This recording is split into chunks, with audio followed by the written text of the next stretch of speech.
Hi guys, this is Ryan Blair here at Halo Inc. and today I'm showing you how to do proof-approved rectangular cut stickers. So the first thing we need to do is go ahead and add a bleed, and so we're just gonna go to the document setup and do 0.125 like so. And it looks huge, but it's a tiny sticker.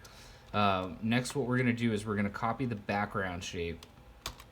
Control C, paste it in place, Control V, and we're just going to turn it that magenta. And again, we do plan on creating our own color palette that already has these spot colors, but it just hasn't happened.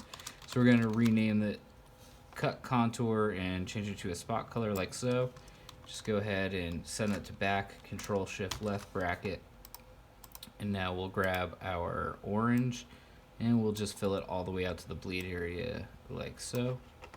And next we need to go into our artboards, and since this is ready to print, right after the revision number, we're going to do capital P dash, we're putting 10 on these, so P dash 10 and then an underscore, so it looks like so. That's all we need to do for the setup. So now we export for screens, Control Alt E, and we don't need a JPEG, so we can turn off that one there.